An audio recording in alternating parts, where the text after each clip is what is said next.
Anda punya disiplin ilmu apa untuk menjelaskan Al-Quran ke kami? Silakan.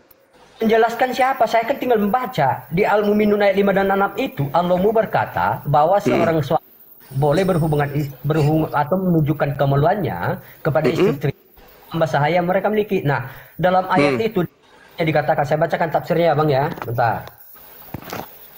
Anda punya ilmu apa untuk menjelaskan ini? Salam satu Tuhan.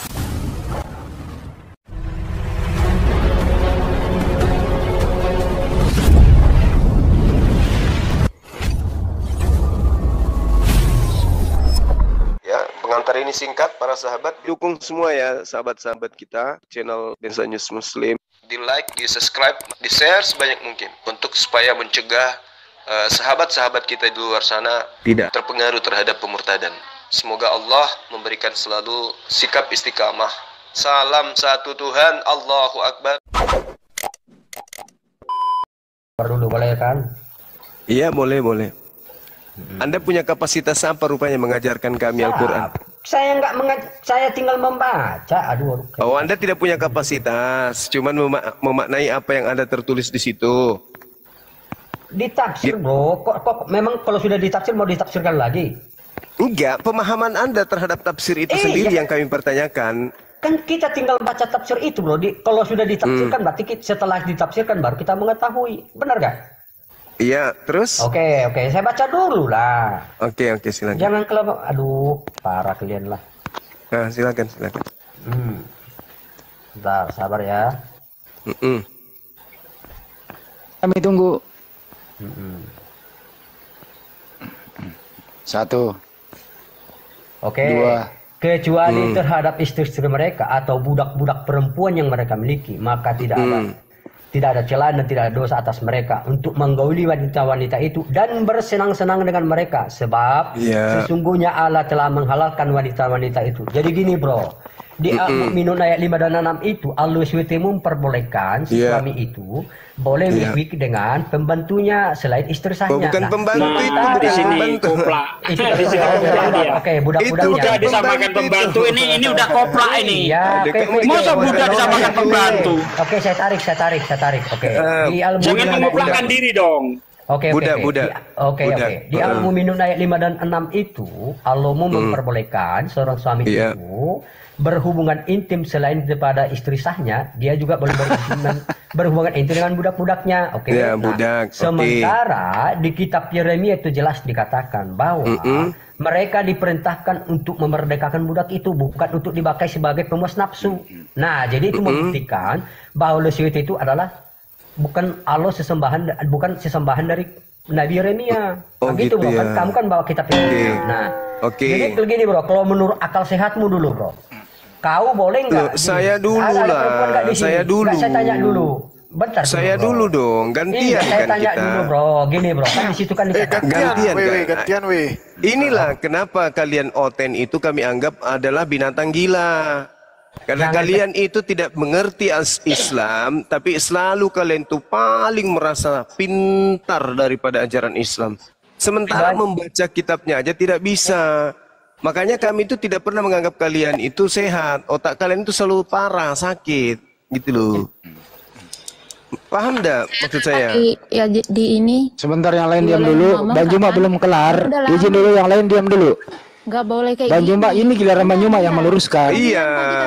Yang lain diam dulu. Diam dulu. Ngerti nggak bahasa Indonesia? Jangan banyak. Ngerti nggak bahasa Indonesia? Ya, ini penyembah manusia, santai aja dulu. Ya, jadi ketika saudara menarasikan Al-Quranul Karim, surah Al-Mu'minun ini, umat Islam ini diajarkan kemudian halal menggauli hamba atau budak. Oke? Itu halal.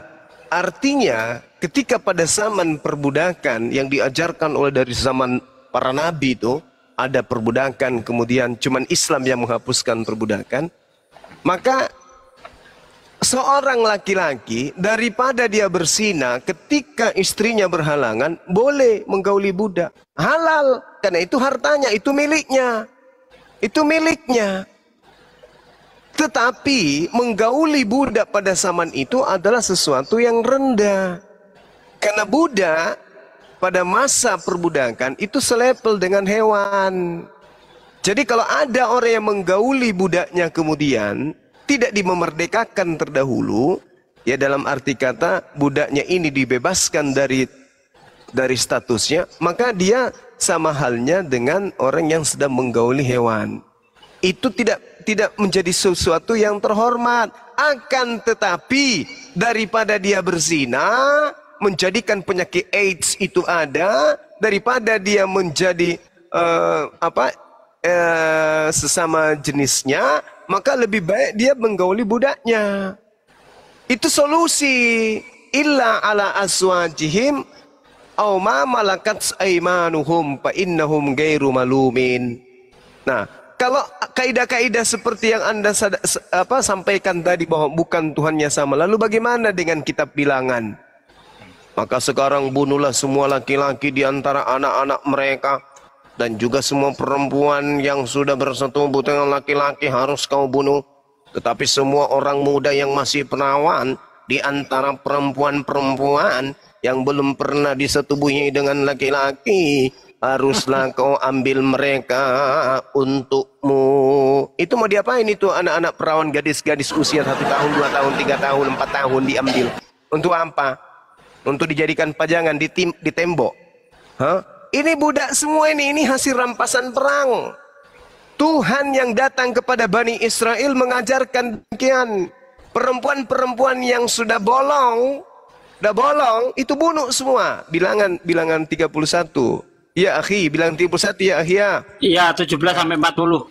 Nah, tapi yang masih perawan, kamu ambillah untukmu. Tuntun Tuhan dapat 32 orang. 32 jatah untuk Tuhan. Belum lagi kalau Anda membaca di Efesus 6 nomor 5. Hai budak-budak, taatilah majikanmu yang di dunia dengan takut dan gentar dan dengan tulus hati, sama seperti kamu taat kepada Kristus. Jadi kalau majikanmu minta kamu nungging 3 kali dalam sehari di dalam kamar, maka ikutilah itu, jangan takut dan gentar, seperti kamu taat kepada Kristus. Itu dalil, Bung. Jadi budak itu, budak di agama Kristen sesuai dengan Efesus 6 nomor 5, itu diperintahkan taat kepada majikannya sama seperti dia taat kepada Tuhannya Kristen. Paramen. Sebenarnya yang mau ditanyain banyak. Cuman aku itu mau tahu aja ya, bukan mau cari. Nggak bawa-bawa ayat saya. Saya itu nggak suka bawa ayat karena saya juga belum mendalami ya. Nah, yang mau saya tanyain nih Bang, pandangan orang Muslim itu tentang surgawi itu apa sih? Saya itu mau tahu ya, bukan mau cari ini. Itu aja. Oke, silakan mencoba pandangan Islam terhadap surga. Ada yang mau jawab? Udah Banjuma aja. Lanjut. Gimana, host? Kalau bisa diperkuat sama surat apa gitu boleh. Saya mau memperdalam aja ya. Oke. Mbak Wi Kristen ya? Oh, Katolik. Katolik, iya. Silakan Mas Zuma. No, saya alhamdulillah. Iya, mana tahu host yang mau jawab. Jadi tapi mohon maaf Gurunda, ya. Mohon maaf, saya tambah satu data dulu keluaran ya. Siap. Waduh. Maaf sekali. Keluaran 21:10 ya. Jika tuannya itu mengambil perempuan lain, ia tidak boleh mengurangi makanan perempuan itu, pakaiannya dan persetubuhan dengan dia. Jadi gitu ya perlakuan di perjanjian lama ini. Silakan lanjut Gurunda, mohon maaf. Mantap. Iya. Jadi kalau kita berbicara mengenai surga, Al-Quranul Karim itu sudah menggariskan, ya. Wa may ya'tihi mu'minan kada 'amilas salihati fa ulaika lahumud darat. Maaf, bisa nggak di-share?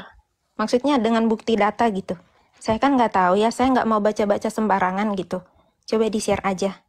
Bisa nggak? Cari aja di situ, Mbak. Oh nggak, saya nggak mau mencari tahu, mending abangnya langsung.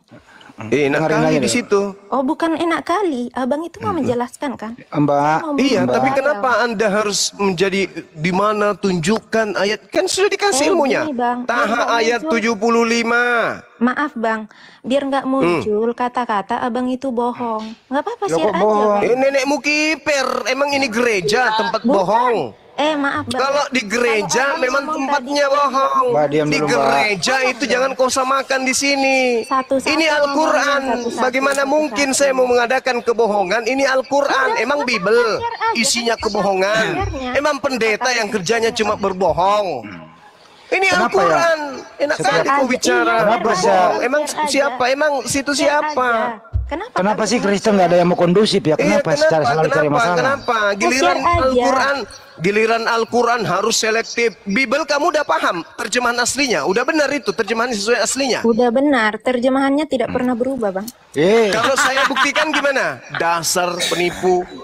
Kalau saya buktikan kenapa? Bisa? Dalam agama kalian nih. Enggak perlu kau dalami agama saya. Kalau caramu kayak gitu enggak perlu. Emang lu siapa? Luas neraka itu untuk kalian. Mantap. Emang lu siapa? Perdalam Islam. Gak butuh. Hei, gak butuh. Kamu sudah saya tunjukkan Al-Quran Taha ayat 75. Tunjukkan mana tak ada kebohongan. Nenekmu kiper. Emang di gereja Yesus Tuhan, nenekmu kiper, bohong. Dan Emang Yesus penghujat manusia kalian dibilang ini, Tuhan. makanya nggak mau share kan? Makanya Apanya? Mbak kan tadi Apanya? bertanya. Emang ini gereja. Kamu sudah kutunjukkan Al-Quran surat Taha ayat 75. Iya tulisannya aja saya nggak tahu cara ngetiknya. Iya, Bang. bagaimana kamu mau tahu? Bacanya Coba aja nggak diketik di bisa. kolom komentar, coba diketik, saya searching kalau abangnya nggak mau. Dasar. Mbak ini aja Mbak. Kamu siapkan pulpen, dicatat, Toha 75, catat. Giliran Simak, Al-Quran gitu tajam. caranya. Belajar Al-Quran tajam. Pendeta kamu tanya enggak ketika pendetamu mengatakan Yesus bahwa Tuhan. telah lahir Tuhan di kota Daud. Kamu tahu enggak bahasa aslinya tuh? Bukan di kota Kamu tanya Daud, enggak? loh. Bukan di Kamu kota tahu Daud. enggak? Bahasa aslinya kamu tahu enggak? Enggak lah. Ya enggak lah. Terus kenapa giliran Al-Quran kau harus tunjukkan? Jangan sampai kamu bohong. Emang Kan saya pendeta? bilang bohong. Tadi bilang bohong, Mbak. barusan kau bilang. Udah cukup ya. Makanya kurangi makan babi. Biar otakmu itu bisa berfungsi dengan baik. Astaga. Astagfirullahaladzim. Mungkin dia ini sering dibohongi pendetanya. Jadi ketika dikasih dalil dikira bohong. Iya, istighfar dulu. Saya itu bukan Udah cukup Mbak, Jadi udah cukup Mbak. dengarkan wahai aja, Mbak. umat Paulus penyembah manusia. Mbak dengarkan dulu Mbak, Anda Wahai diam dulu. Paulus, Iya, inilah udah, umatmu udah. Paulus, Silakan inilah dia dilanjut aja umatmu. kalau nggak mau share. Al-Quran Taha ayat 75. Wa may ya'tihi mu'minan kada amilas salihah fa ulaika lahumud darajatul ula. Saya belum selesai baca ayatnya tadi, kamu udah bilang bohong. Tetapi barang siapa datang kepada Allah dalam keadaan beriman dan telah mengerjakan kebajikan, maka mereka itulah orang yang memperoleh derajat yang tinggi. Orang yang memiliki derajat yang tinggi kemudian, maka mereka mendapatkan surga sebagai tempat kebahagiaan. Baca surah Rum ayat 15. Mereka orang-orang Islam itu masuk dalam surga, di mana surga itu adalah tempat yang penuh dengan kebahagiaan. Udah catat? Ar-Rum ayat 15. Udah? Sudah. Nah.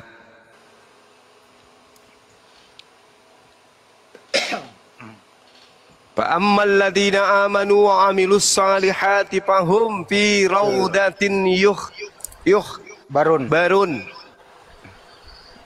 Maka adapun orang-orang yang beriman dan mengerjakan kebajikan, maka mereka di dalam taman bergembira.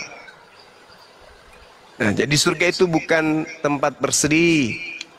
Surga itu tempat bergembira, Bukan tempat menyembah. bukan tempat perbudakan di sana, menjadi budak lagi di sana, bukan.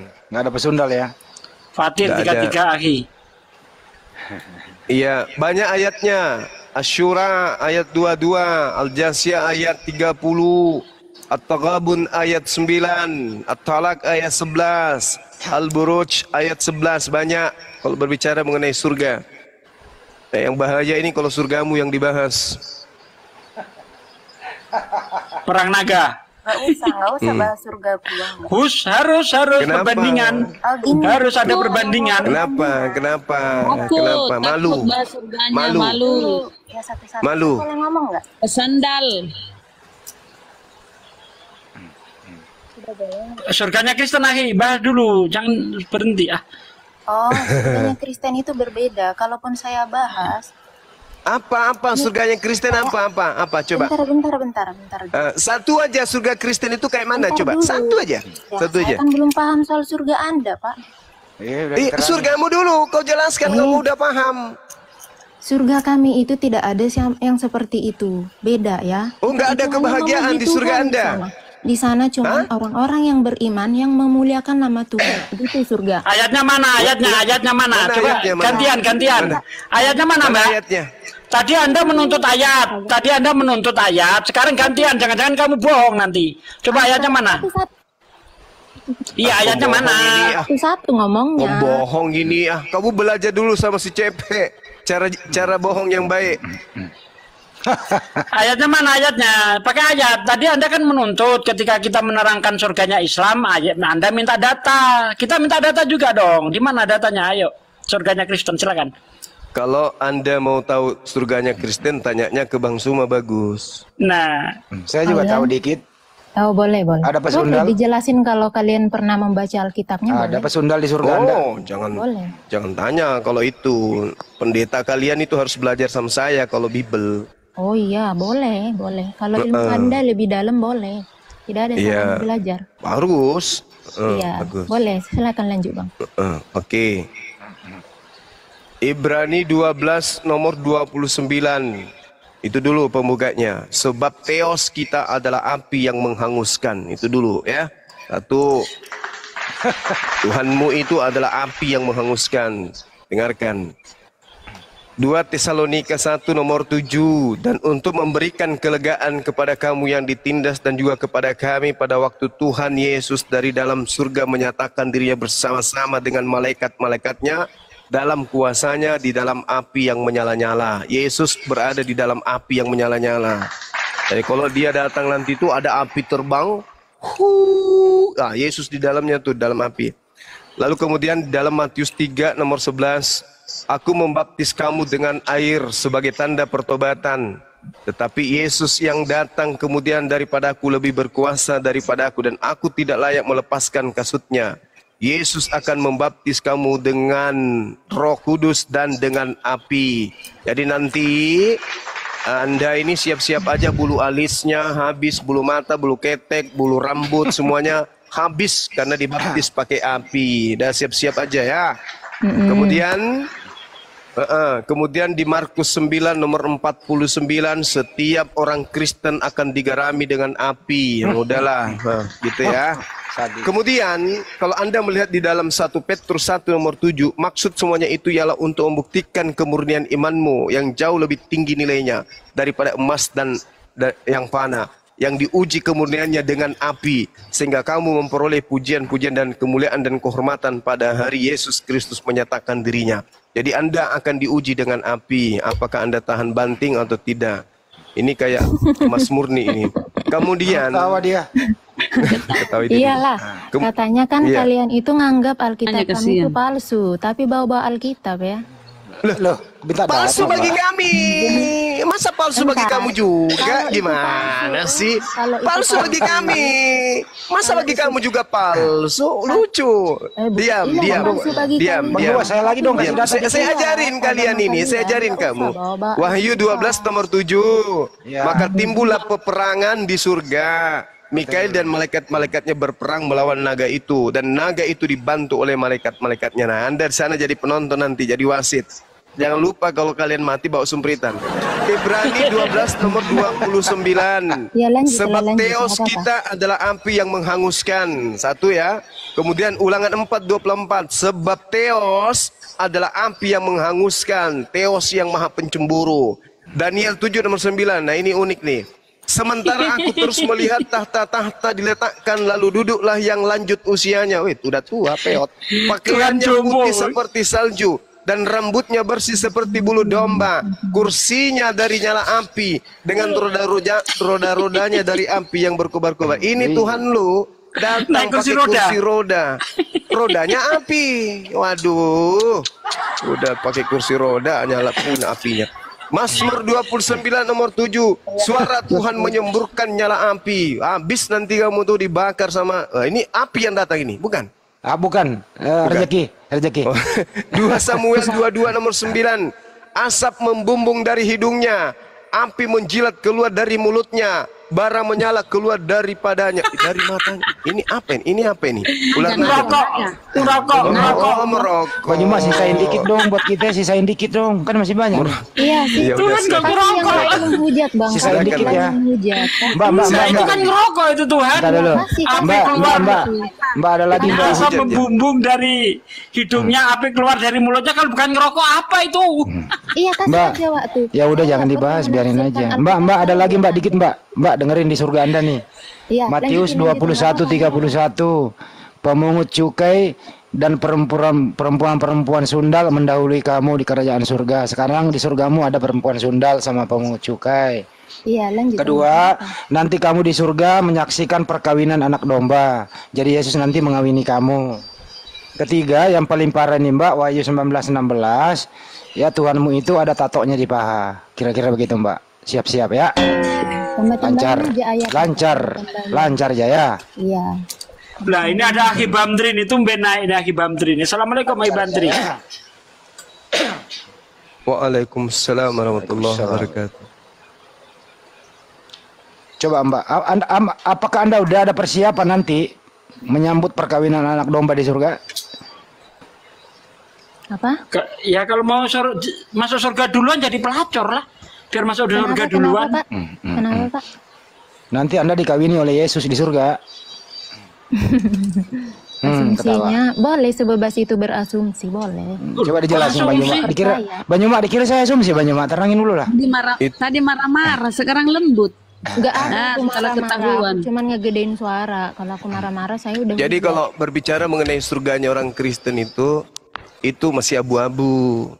Bukan abu-abu. Tetapi seperti Gini abang, maaf ya saya potong dikit aja saya sampein. Bukan abu-abu. Setiap Tapi? ayat ada tafsirannya.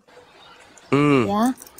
Perlu Iya, iya, belajar. iya, iya. Nah saya itu belum belajar hal itu. Jadi saya nggak bisa menafsirin sembarangan begitu. Kalau abang ambil ayatnya sesuai yang diterjemahin boleh. Boleh.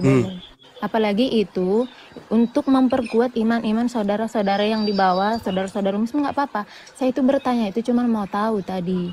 Karena saya itu memang ya ada tertarik sama ya ada ketertarikan sedikit lah terhadap ya agama saudara gitu. Tapi waktu saya dibully saya ngedon sih tadi.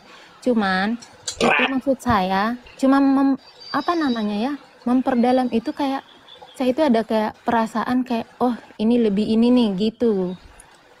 Apa yang lebih ininya coba dideskripsikan? Oh itu menganggap oh di sini lebih kayak kayak lebih tercerah lah pikiran kita pas ngedengerin yang abang jelasin tadi gitu. Oh ini berarti benar begini. Nah tapi kalau ngelihat orang-orang yang dibawa pada kayak gitu saya jadi ngedon saya itu tadi. Tapi masih percaya kalau Yesus itu Tuhan yang berbentuk manusia? Percaya. Makanya saya Oh. tadi bertanya untuk memperkuat apakah saya ini adalah orang yang mempercaya hal yang salah apa bukan. Jadi Oh. sebelum orang itu bertanya, biarkan dia ngomong dulu, Bang. Jadi biar Berarti boleh saya kita kan belajar kita ulang juga. dari awal. Nggak ada kan salahnya belajar. Saya nggak mau memperburuk ini karena saya nggak tahu ayat-ayat, kalian juga nggak tahu saya. Makanya saya minta tadi biar tahu juga, minta gambarannya gitu. Oh. Iya, Bu. Mau Maaf, diulang Bang. dari awal. Iya, maaf, bukannya saya mau ini, nggak ada mau jelek-jelekin saya, Bang. Ya, permintaan maaf diterima kalau gitu. Jadi Masalahnya mau ada kata-kata bohong tadi awalnya itu, Mbak. Iya, kamu nggak sopan kamu. Ada Bukan orang masalah nerangkan ayatnya bohongnya, dibilang bukan bohong. masalah bohongnya. Maaf ya, dipotong lagi. Bukan masalah bohongnya. Saya kan nggak tahu. Jadi ibarat bayi yang nggak tahu apa-apa itu, saya itu ragu lah. Oh, pandai sekali. Iya. Oke, kalau gitu, oke. Iya, baik.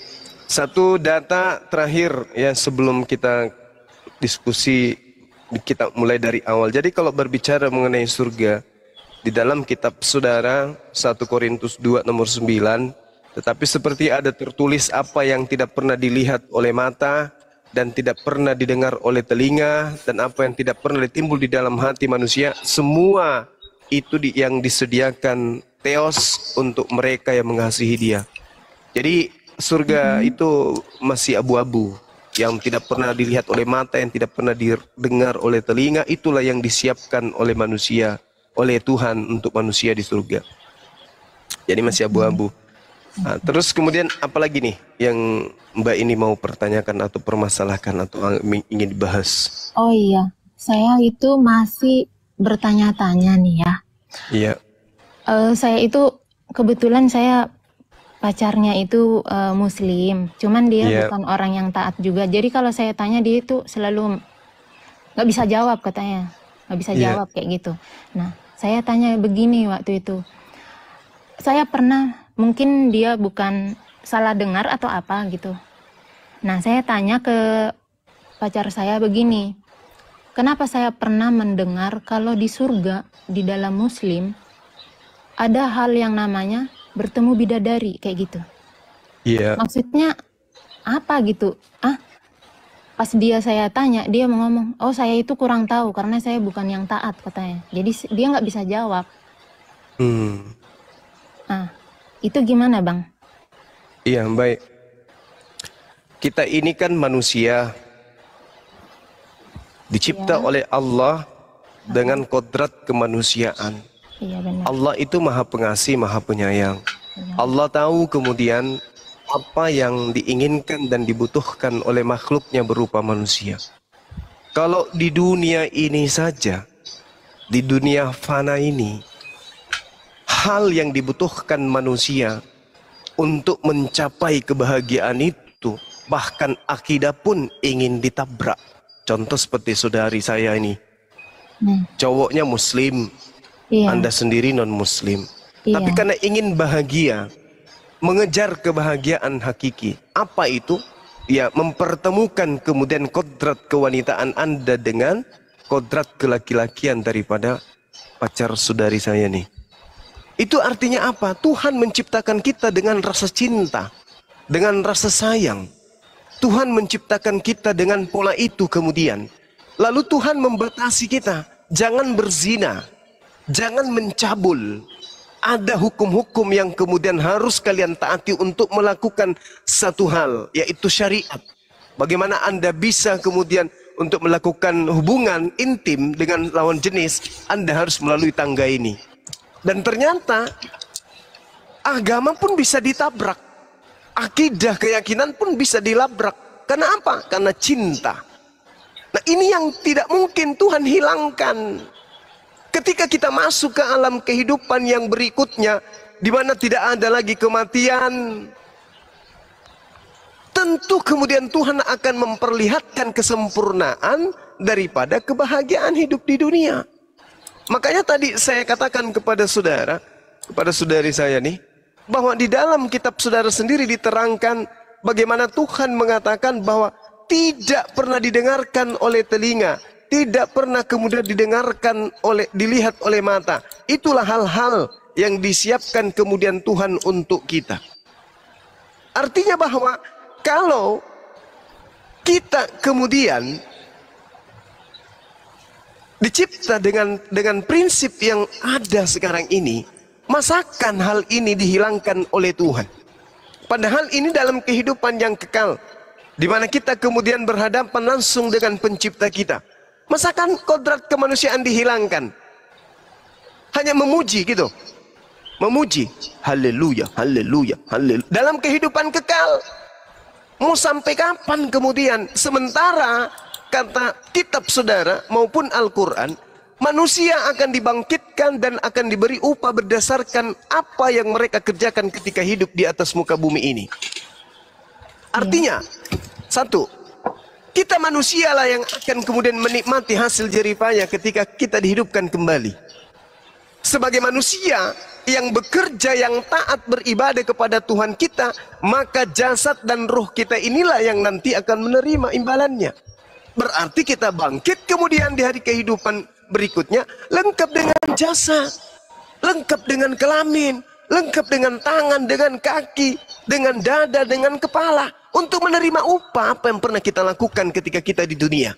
Maka selayaknya manusia yang kemudian mulia, begitu dia masuk ke tempat yang mulia, maka Allah akan mempersiapkan kebahagiaan.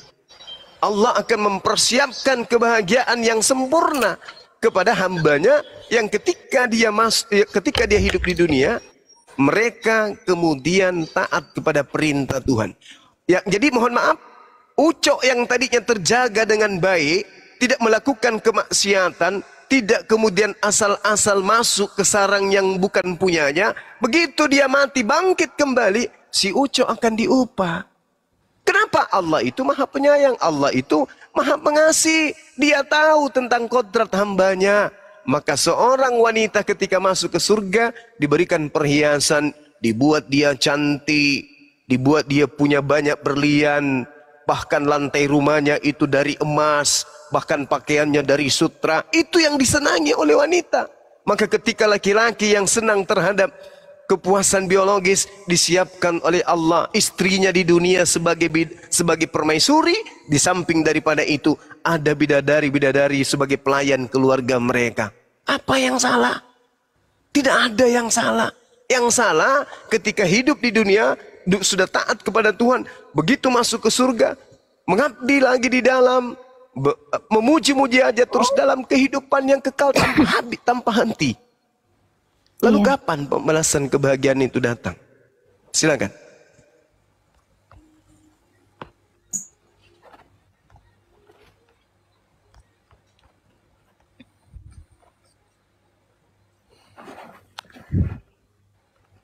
Woi. jangan di WA kan, halo gitu. Kenapa? Ayo, Oh, maaf tadi dipanggil, maaf. Itu dengerin nggak? Tadi aku dengarnya pembalasan doang. Gimana tadi? Yang terakhir itu aku nggak dengar. Maaf. Pembalasan. Iya, Oke, Guruna. jadi Tuhan akan membalas manusia sesuai dengan perbuatan manusia itu ketika hidup di dunia. Oh iya, Kita akan dibangkitkan. Yang ditanyakan menurut Alkitab ya maksudnya ya? Saya nggak bertanya. Oh terus? Saya hanya menjelaskan. Iya, aku kira tadi bertanya dipanggil oi gitu. Enggak. Kalau bertanya, saya diizinkan bertanya, ya, apakah sepengetahuan Mbak terkait Bible, Anda nanti dibangkitkan dengan jasad atau roh saja? Kalau sejauh saya yang tahu di Alkitab, menurut Alkitab pada hari kiamat lah ya, manusia itu, jadi bumi itu bakal, ya semuanya tempat itu bakal rata. Jadi buat orang-orang yang masih percaya sama Tuhan lah, dia itu bakal terangkat ke surga. Tapi orang yang berdosa, dia akan mengalami kematian, begitu. Iya, bangkit dari kematian ini maksudnya dengan jasadnya atau rohnya saja? Rohnya saja. Jasad itu tidak dibawa, itu kan jasmani. Tidak dibawa. Lalu? Hanya rohnya saja. Manusia perbuatan baiknya ketika dia di dunia disia-siakan aja gitu. Kalau di kami itu ya, sejauh yang saya tahu ya, jadi perbuatan baik sama perbuatan, jadi ada perbuatan baik itu keharusan, jadi nggak dihitung sama Tuhan ya. Kalau mau masuk surga itu percaya dan mengimani Tuhan Yesus dengan syarat dia itu mengewartakan Injil. Jadi tidak cukup Iya. berbuat baik. Berbuat Iya, bukan- baik bu- itu cuman keharusan aja. Jadi setiap manusia itu harus berbuat baik. Bukan itu yang saya pertanyakan, Mbak. Iya. Berbuat baik, yang berbuat baik ini jasad Anda saja, roh Anda saja, atau jasad ikut terlibat? Berbuat baik itu ya roh dan jasad sih. Oke, terus kenapa giliran dapat upah, jasadnya ditinggal, rohnya yang dapat enaknya? Ini adil nggak? Kalau sedalam saya memahami Alkitab, manusia itu diciptakan, roh itu tidak abadi, tidak kekal ya. Makanya manusia itu bisa keriput, bisa sakit apa, tapi roh nggak bisa. Begitu, setahu saya begitu. Oke, boleh saya baca dalil ya? Oh boleh, boleh. Oke, di dalam Yohanes 5, data 28-29. Janganlah kamu heran akan hal itu, sebab saatnya akan tiba bahwa semua orang yang di dalam kuburan akan mendengarkan suaranya. Dan mereka yang telah berbuat baik akan keluar dan bangkit untuk hidup yang kekal. Tetapi mereka yang telah berbuat jahat akan bangkit untuk dihukum. Ini yang bangkit jasad atau roh? Roh. Oh, Roh jasadnya nggak bangkit? Jasad tidak. Jasad Oke, itu tidak baik. dibawa. Yesaya 26 nomor 19. Umatmu yang sudah mati akan hidup kembali. Mayat-mayat mereka akan bangkit lagi. Orang yang sudah dikubur di dalam tanah akan bangkit dan bersorai-sorai seperti embun yang menyegarkan bumi. Engkau menghidupkan umatmu yang sudah lama mati. Ini data salah atau benar? Benar kalau data itu. Nah, kembali Berarti saya yang bangkit katakan jasad. tadi. Bukan, kembali saya katakan tadi. Ini yang Setahu ini saya- mayat-mayat ini apa ini yang disebut mayat ini setahu apa? saya.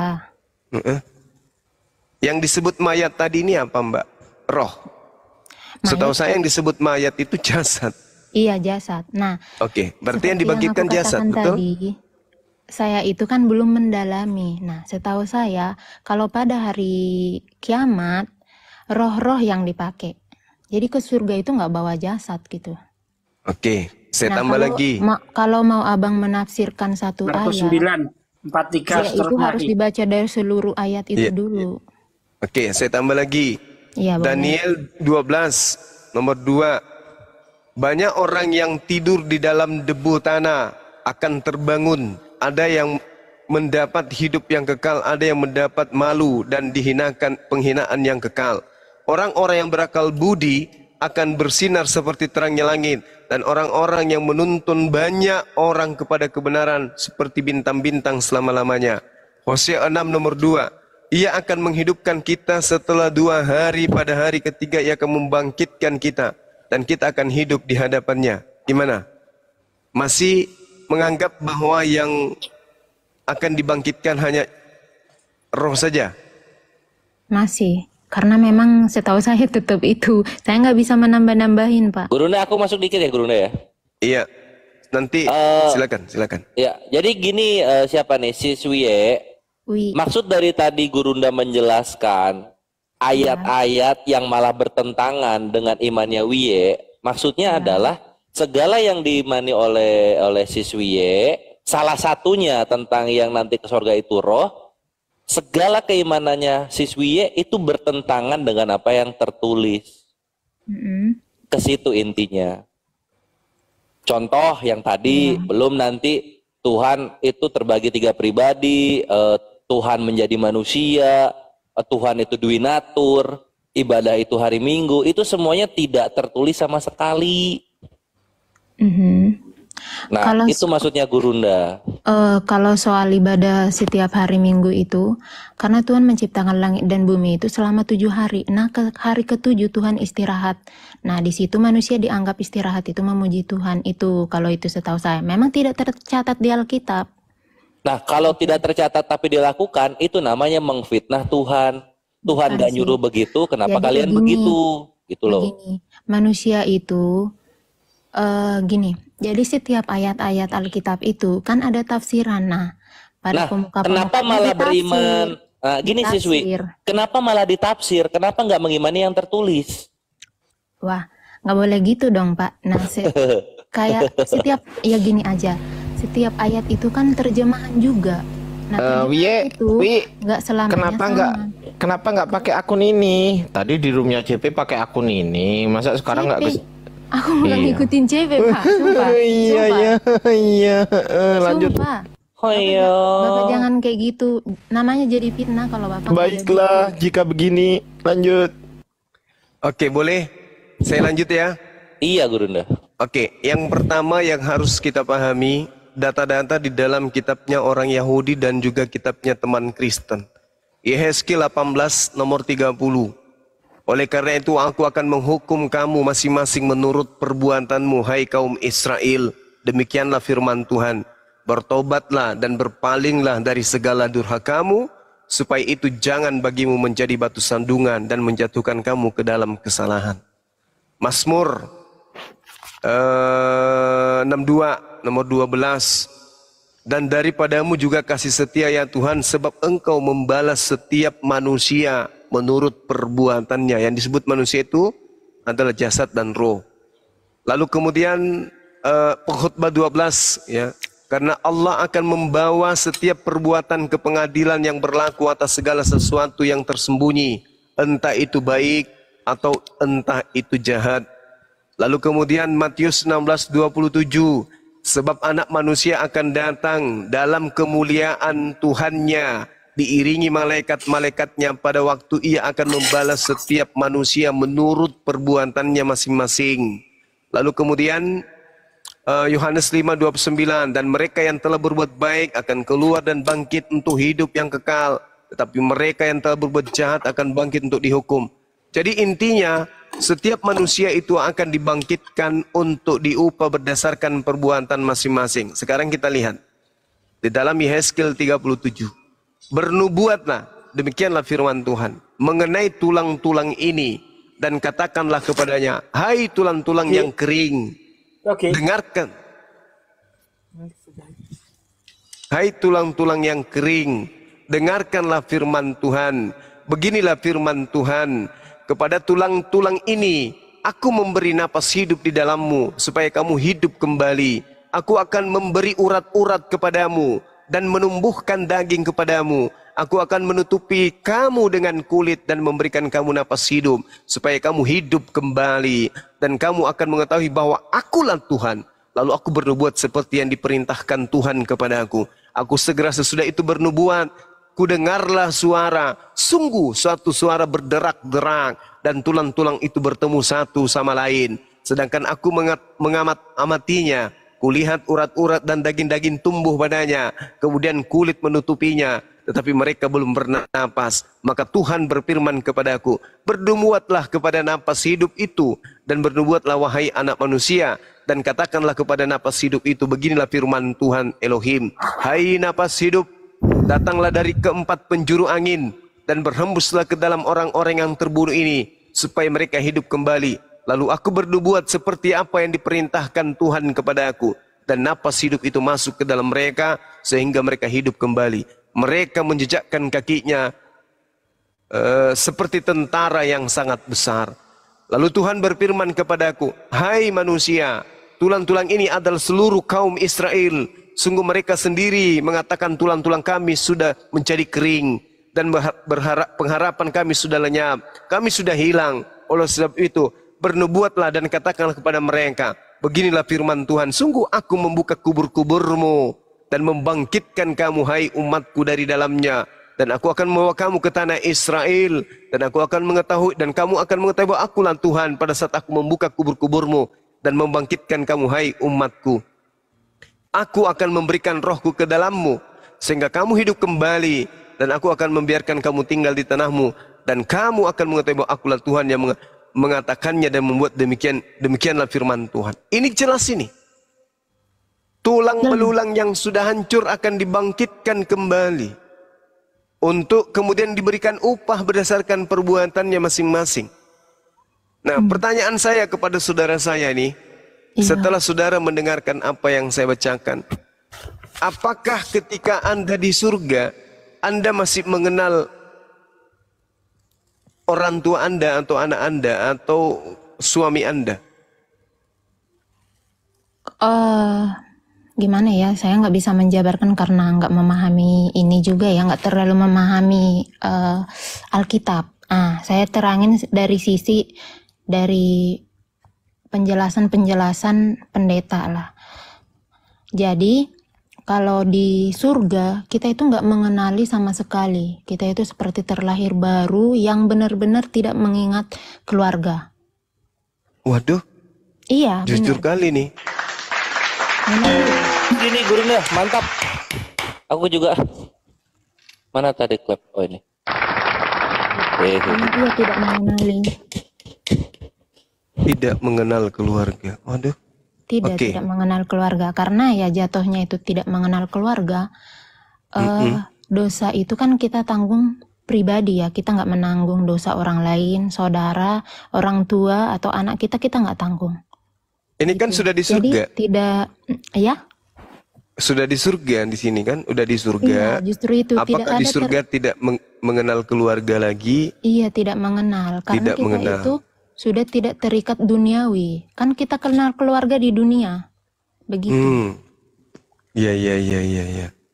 Jadi buat apa di dunia kemudian cukup satu istri, jangan poligami, setia sampai mati. Tapi ternyata Gini ya. Kalau menurut Alkitab, Tuhan itu menciptakan Adam dan Hawa sepasang kan? Tuhan menakdirkannya memang cuman Adam ditakdirkan bertemu Hawa, tidak bertemu orang lain lagi kan? Nah, iya, karena memang Alkitab cuma satu mengikuti manusia. itu, dan Tuhan Yesus mengajarkan itu.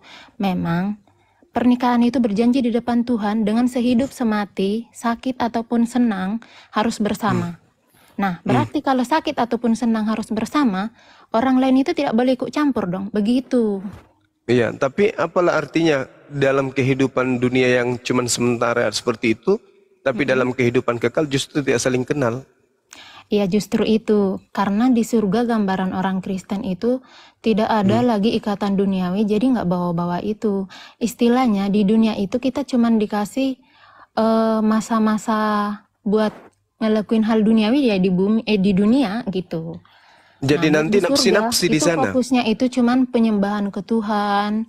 Terus Jadi hidup, di surga hidup nafsi-nafsi. kekal. Gimana? Di surga nafsi-nafsi. Apa nafsi-nafsi ya? Sendiri-sendiri, nggak hidup, pokoknya hidup sendiri, nggak berteman dengan siapapun. Oh enggak, bukan begitu. Surga itu kan gambarannya di surga itu kita bertemu dengan orang-orang yang tidak kita kenal di dunia gitu. Bagaimana Anda mau mengenal? Anda tidak punya mata, Anda tidak punya akal lagi di sana, nggak punya otak. Anda kan roh. Gini aja sih kasarnya, roh itu gambarannya gini ya. Yang digambarkan ke saya lah, saya bukan ahli kayak pendeta atau siapa gitu, bukan ya. Saya juga masih belajar, makanya nanya ya. Jadi gini, yang saya tahu, yang saya cerna dari penjelasan pendeta-pendeta, saya ini jadinya ibarat kita itu bermimpi, kita itu memimpikan sesuatu ya. Nah itu roh, masih ada pikiran, masih bisa bertindak begitu. Tapi kita itu rohnya itu bukan yang kayak bentuk badan manusia ada gambaran langsung bisa dipegang gitu, bukan. Gitu. Iya, kalau roh dan jiwa, roh dan jasad ini menyatu, barulah disebut adanya jiwa. Iya, sedangkan baru disebut hidup gitulah. Iya, nah sedangkan di sana cuman roh. Berarti nggak punya kepala, nggak punya tangan, nggak punya kaki. Iya, hidupnya lalu seperti memujinya bagaimana? Gini aja ya. Yang bagaimana bernyanyi tanpa mulut? Bukan begitu. Jadi roh itu kan di kasarnya alam bawah sadar ya. Alam bawah sadar kita juga bertindak loh gitu. Iya, maksud saya di surga Kristen kan memuji Tuhan, bernyanyi. Iya. Gimana mau memuji tidak punya mulut? Oh, itu nggak dijelasin ya kalau soal itu. Saya nggak bisa menjabarkan hal yang di luar itu nanti menyinggung yang lain gitu. Nggak boleh. Jadi saya nggak Lalu bisa tadi jelas. data Yehezkiel Setahu saya cuma 37 sebatas itu, itu ya Pak. Saya nggak bisa nambah-nambahin juga. iya, Yehezkiel 37 itu enggak dianggap. Yeskia, kenapa ada Yeskia tadi? Itu tulang belulang diberi kemudian kehidupan, dibalur lagi kembali dengan daging, dengan tulang, dengan urat, lalu dihidupkan kembali dari kubur.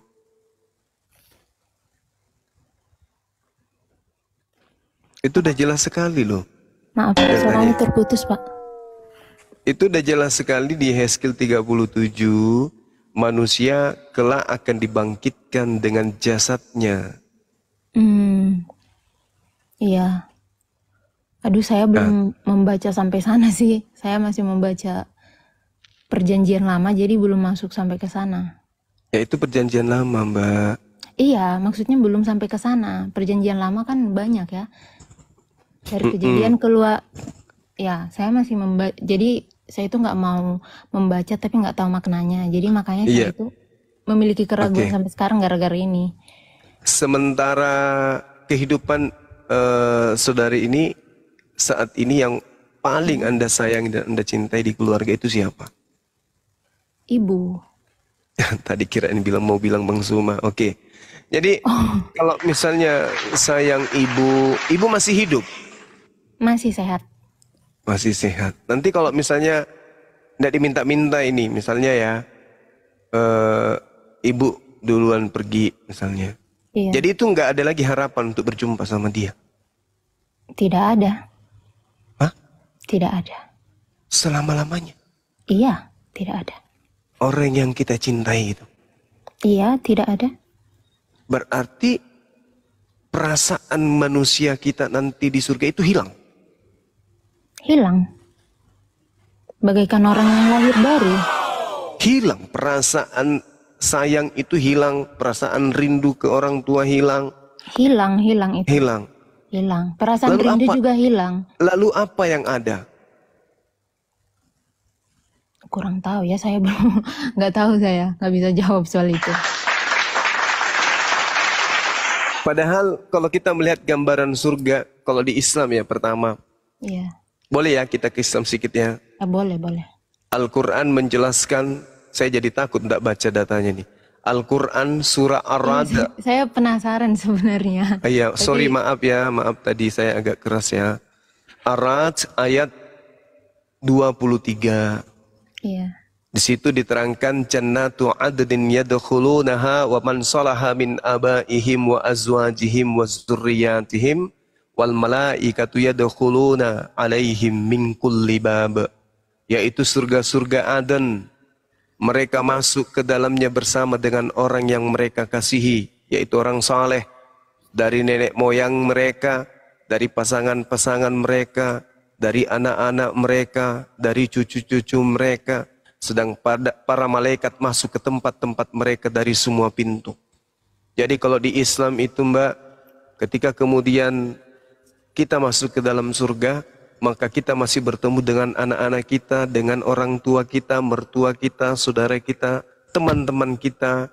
Intinya orang-orang yang suci, orang yang kudus, yang menjaga kehidupannya ketika di dunia, mati masuk surga, mereka masih bertemu berkumpul dengan saudara-saudaranya, keluarganya. Kalau di dunia, kita hidup bersama dengan istri, bersama dengan suami, dengan orang-orang yang kita cintai.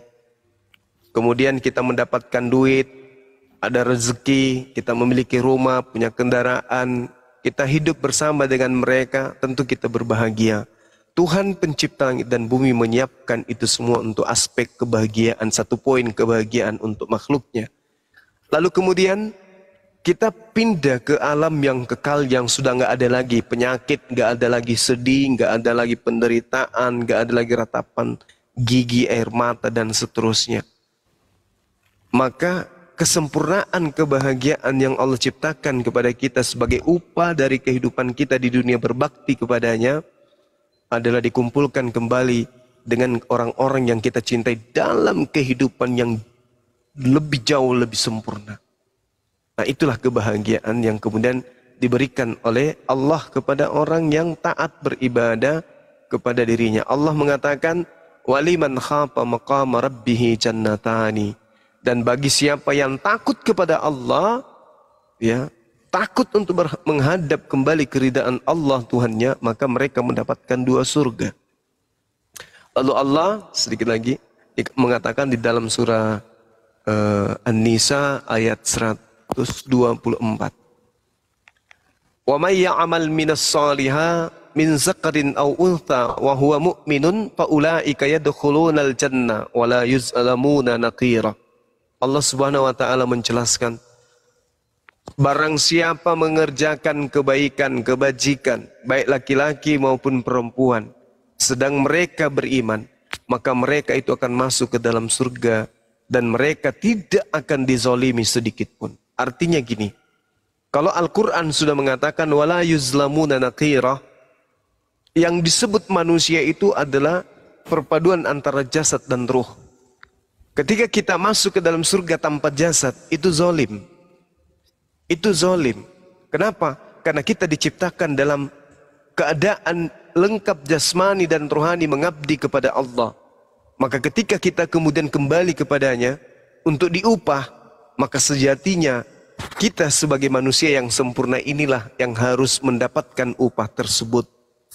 Maka jasad yang setiap hari misalnya Mbak ini ke gereja beribadah kepada Tuhannya, roh tidak akan mungkin pergi ke gereja tanpa jasad.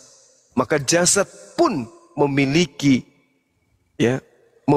kemudian andil di dalam pengabdian kita kepada Tuhan.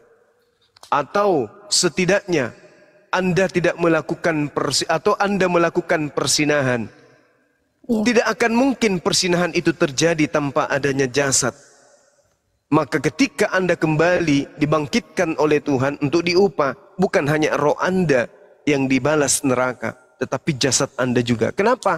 Tidak mungkin roh ini berzina tanpa ada jasad yang mendukungnya. Begitu juga sebaliknya. Maka kedua hal ini, jasad dan ruh, harus bersama-sama menghadap kepada Tuhannya untuk menerima upah bersama-sama.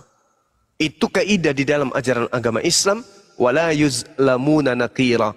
Manusia yang masuk ke dalam surga tidak akan dizolimi sedikit pun. Yang tadinya diberi mata ketika hidup di dunia, diberi kepala, diberi jasad, diberi tangan, diberi kaki, dan semua yang Tuhan berikan itu terjaga dari kezaliman. Tangannya tidak mencuri, perutnya tidak diisi makanan yang haram, kakinya tidak melangkah kepada tempat maksiat, kemaluannya kemudian dijaga untuk tidak berzina. Mati mereka, maka hal yang tunduk kepada Allah, jasadnya, ruhnya akan diupah oleh Allah sesuai dengan perbuatan mereka masing-masing. Wala yuzlamuna naqira, tidak disolimi sedikit pun. Akan tetapi ketika taat lalu kemudian bangkit, yang bangkit kemudian hanya ruh, masuk ke dalam surga, dicari tangannya nggak ada, dicari kakinya nggak ada, cari mana semua yang ada dulu padaku sudah nggak ada. Ini dizolimi. Sementara konon ceritanya di surga itu penuh kesempurnaan, di surga penuh kebahagiaan, di surga penuh kenikmatan, di surga apa yang tidak pernah dilihat oleh mata, tidak pernah didengar oleh telinga, disiapkan, disediakan oleh Tuhan, buah-buahan dan seterusnya, makanan yang lezat dan seterusnya.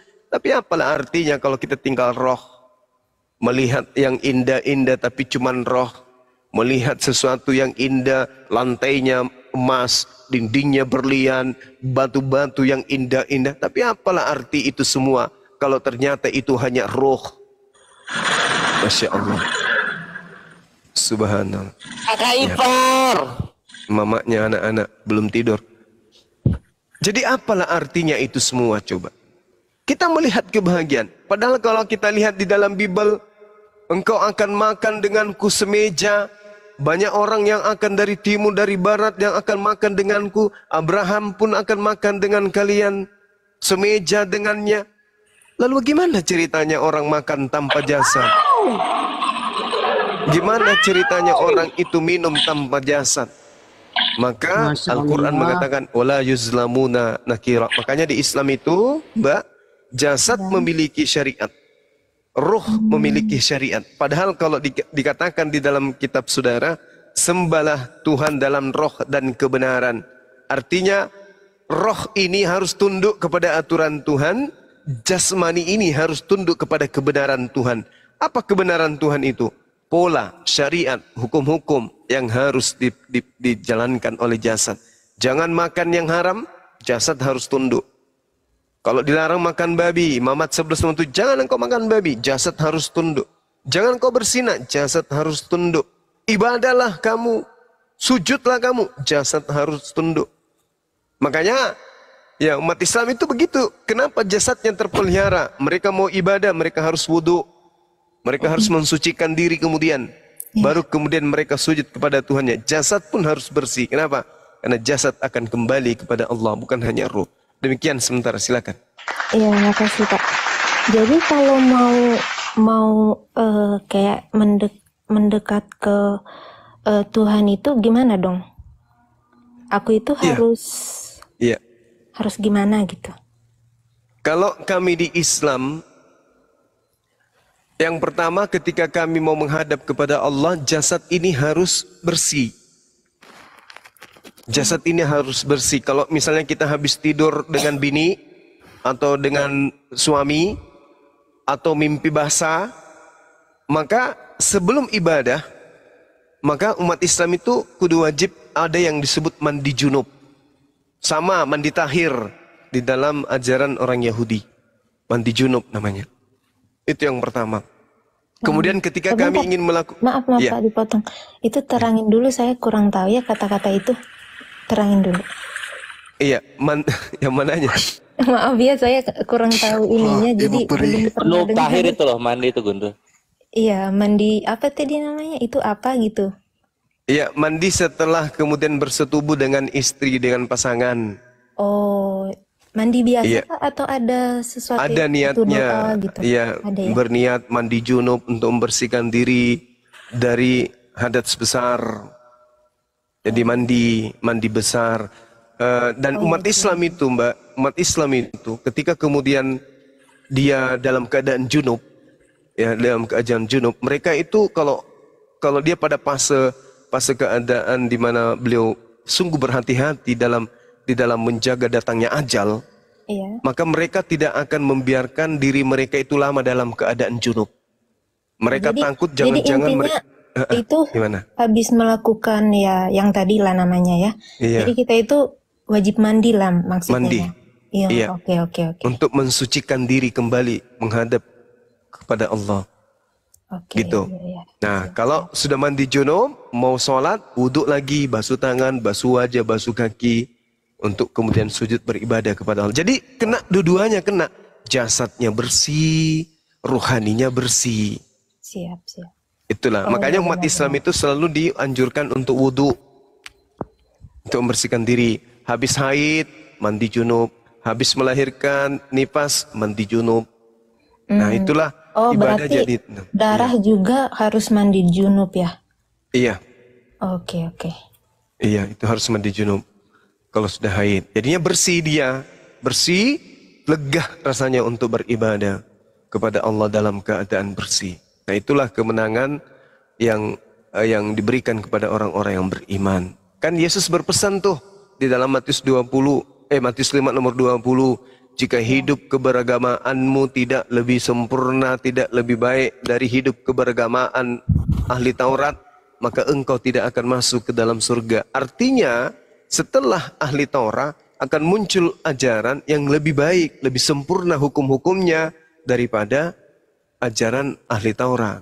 Nah, sedangkan di Kristen di Galatia 5 nomor 1, dengan matinya Yesus kita sudah dibebaskan dari aturan-aturan dan dimerdekakan dari kuk penghambaan. Belum lagi kalau kita lihat di Efesus 2 nomor 15, dengan matinya Yesus di atas tiang salib, Yesus telah membatalkan semua hukum-hukum yang ada di dalam Taurat. Jadi mau gimana lagi? Tidak ada lagi mandi junubnya, nggak ada lagi wuduknya, nggak ada lagi, pokoknya nggak ada, dihilangkan. Sedangkan pola Yesus sendiri mengatakan, jika hidup keberagamaanmu tidak lebih sempurna dari ahli Taurat, maka engkau tidak akan masuk ke dalam surga. Matius 5 nomor 20. Berarti harus ada ajaran setelah Yesus terangkat ke langit yang datang yang lebih bersyariat, yang lebih beraturan. Nah, tapi Paulus justru menghilangkan aturan-aturan ini. Makanya mohon maaf, di Kristen itu punya ibadah, tapi tidak tertulis. Misalnya ibadah minggu mana di dalam firman Tuhan, ibadah minggu nggak ada. Nyembah Yesus mana? Nyembah Yesusnya mana? Natal mana perintahnya? Nggak ada. Berbeda dengan Yahudi. Kalau Yahudi tertulis tidak diperhatikan. Kalau teman Kristen tidak ada tertulis tapi diperhatikan. Nah, Islam yang sempurna. Kenapa? Ada tertulis lalu diperhatikan. Yahudi ada tertulis tidak diperhatikan. Kristen tidak ada tertulis diperhatikan. Islam ada tertulis ada diperhatikan. Masya Allah. Itu bedanya. Bedanya kita di situ, Mbak. Kami sholat Jumat ada tertulis. Maghrib ada tertulis. Isya ada tertulis, asar, duhur semua tertulis, puasa ada tertulis, hukum-hukumnya dari koma, nol, titik itu semuanya ada. Nah, sedangkan di Kristen sekarang ibadah minggu mana tertulis, mana perintahnya? Gak ada. Ibadah Sabtu sore atau apapun itu di mana-mana tertulis, tidak ada. Jadi sesuatu yang tidak ada diperhatikan. Kalau orang Yahudi ada, tapi tidak diperhatikan. Kalau di Islam ada dan diperhatikan. Sementara ruh dan kebenaran. Sembahlah Tuhan dalam ruh dan kebenaran.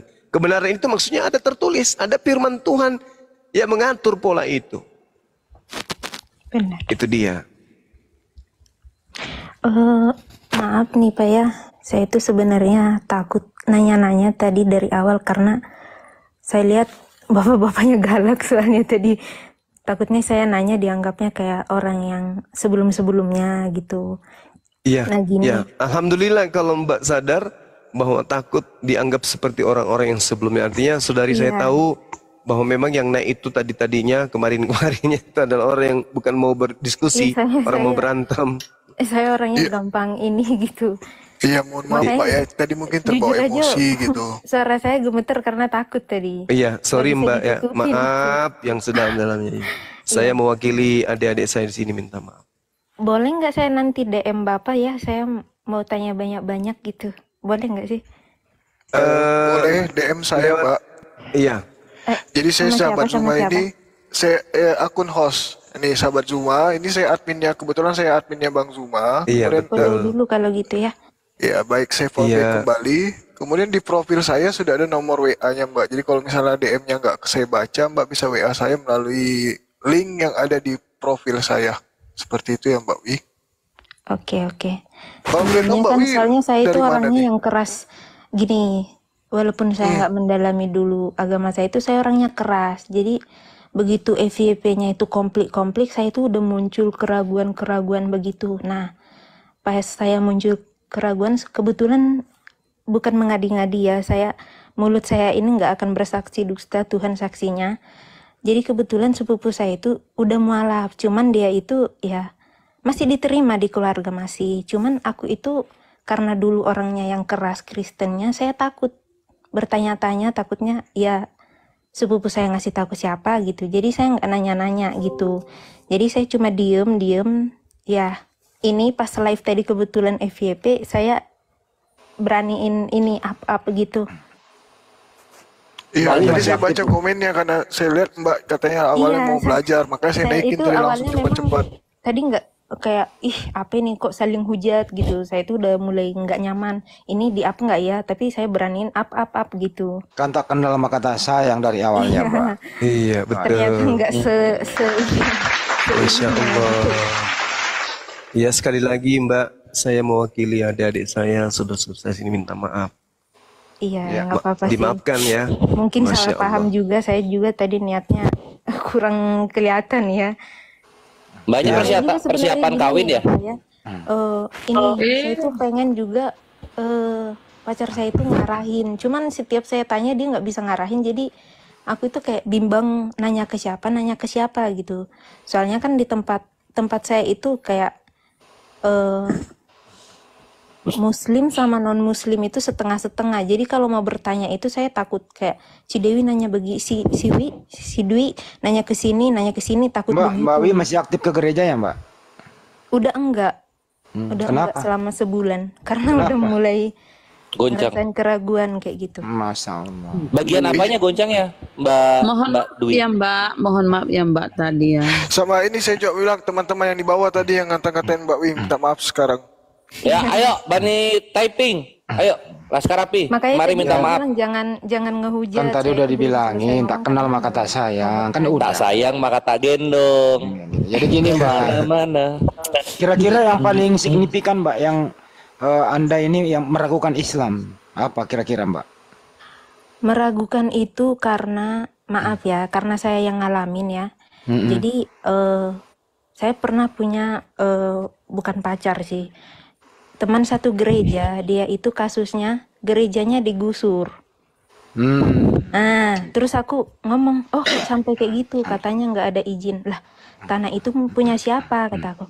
Itu udah punya ya kami orang gereja, katanya. Terus aku di situ maaf sebelumnya, aku ada kebencian sama ya itu yang menggusur Mantan. itu.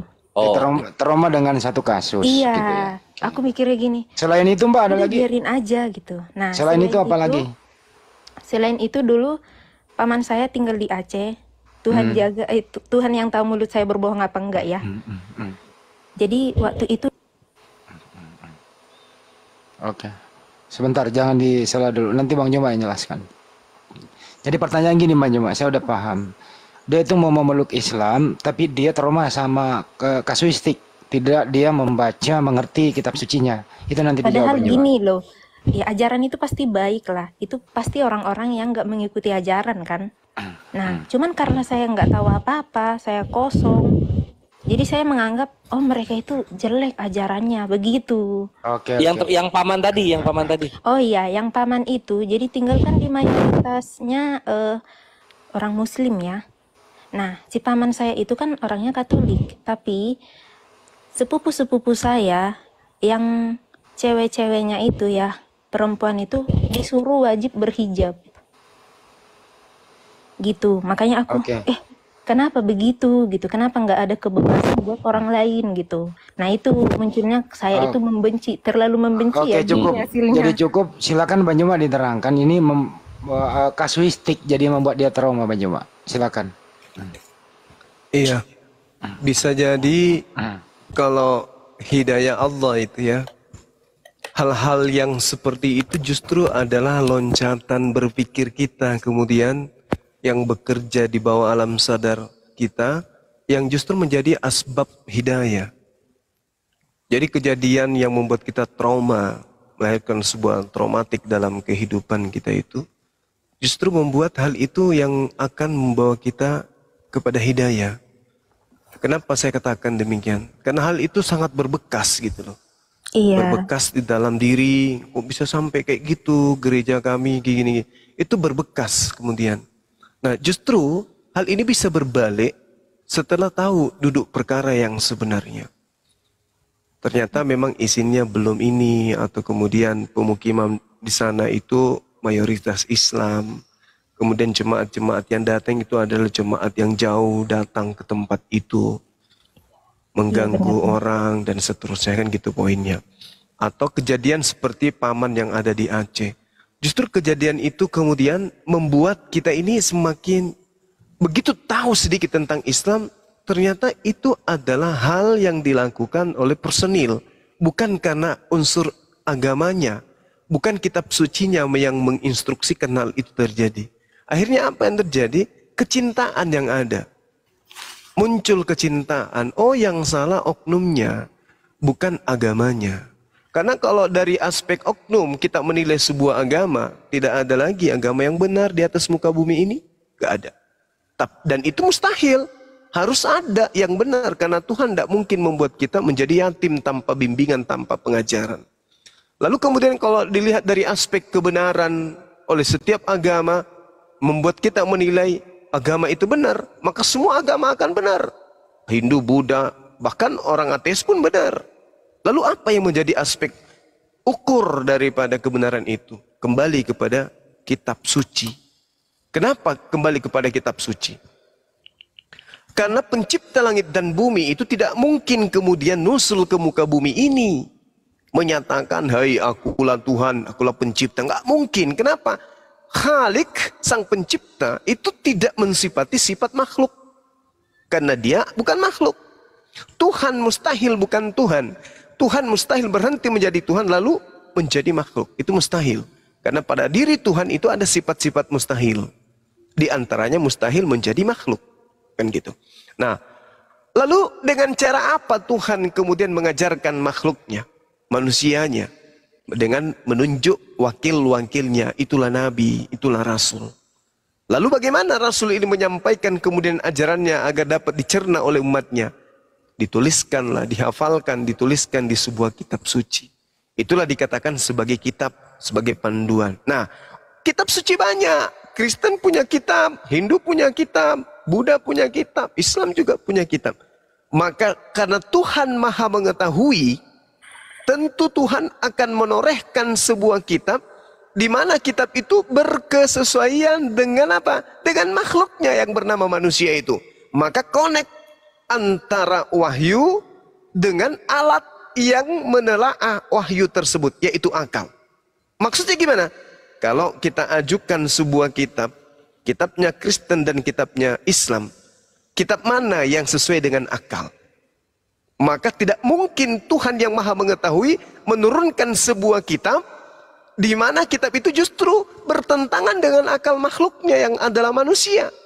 Sudah pasti Tuhan akan memberikan kitab suci yang berkesesuaian dengan akal manusia. Seperti misalnya orang yang membuat kulkas. Tidak mungkin kemudian orang yang membuat kulkas, membuat buku panduan mengoperasikan kulkas tidak sesuai dengan apa? Dengan kulkas, dengan produk yang nggak mungkin.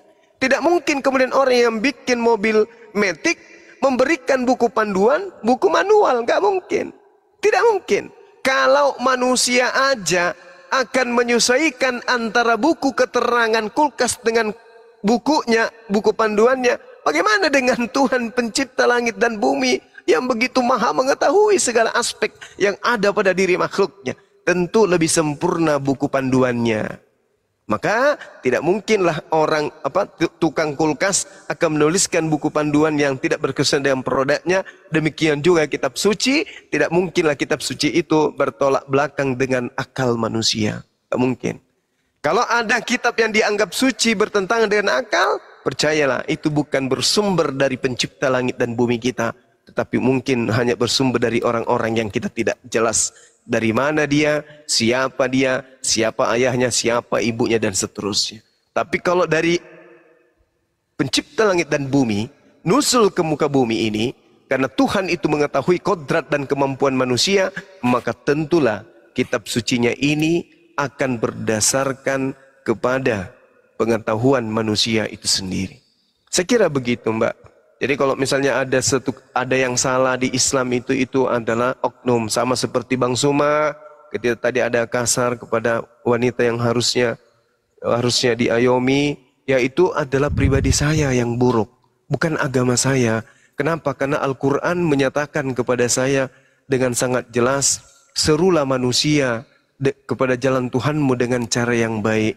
Al-Quran menjelaskan itu. WIRM. Iya, Al-Quran menjelaskan itu, Mbak, kepada kami. Dalam surah An-Nahl ayat 125,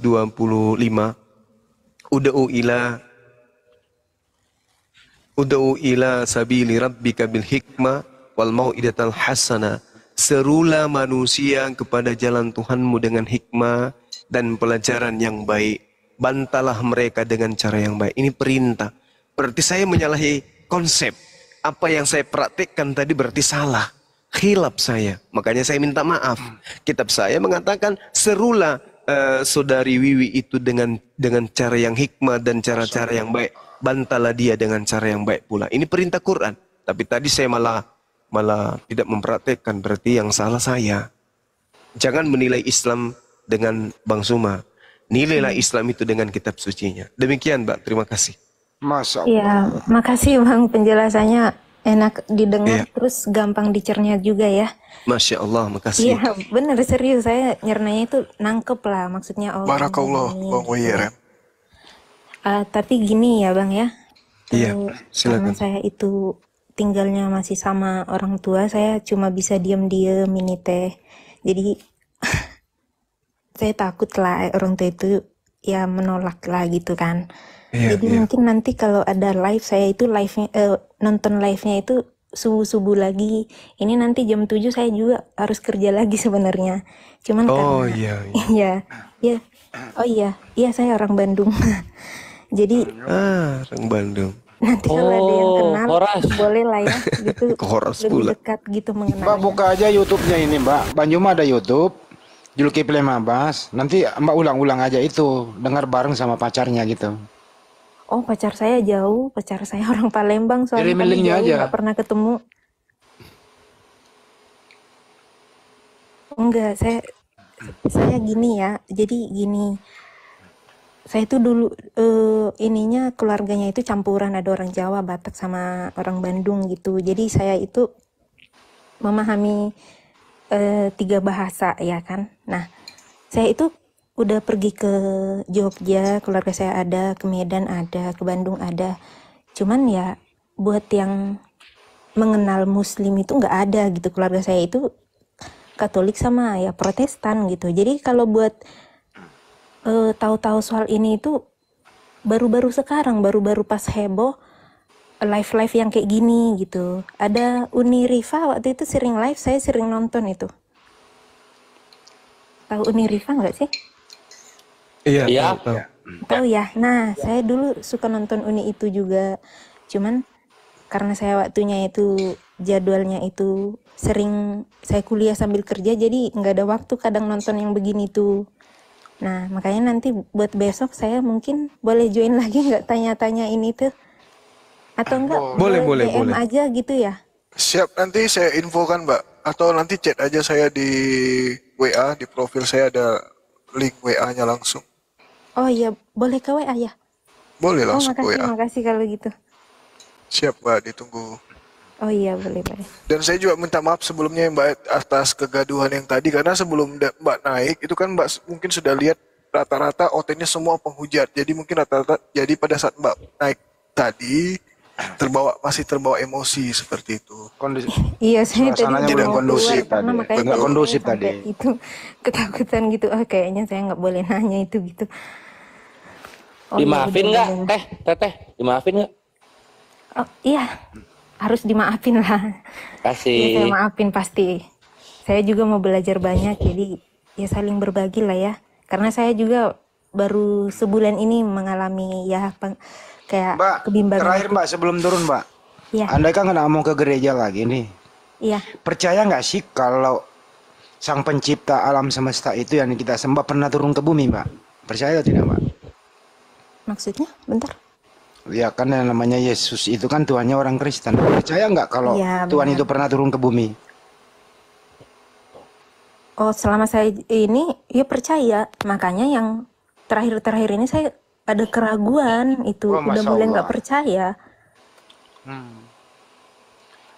Anda ragu itu karena belajar atau ada sharing dengan siapa begitu? Atau mau kawin? Bukan, janganlah kita masa mau mendalami agama karena pasangan, jangan dong, karena ada hati aja. Masya Allah. Ya kalau saya itu karena mau kawin harusnya saya pilih pasangan saya yang benar-benar punya iman dong. Masa kita mau sama orang yang nggak bisa nuntun kita gitu? Oke. Apa yang mempengaruhi Mbak? Kok Anda mulai ragu bahwa Yesus itu bukan Tuhan gitu? Apa kira-kira? Bukan gara-gara Yesus bukan Tuhan. Saya menganggap ajarannya lebih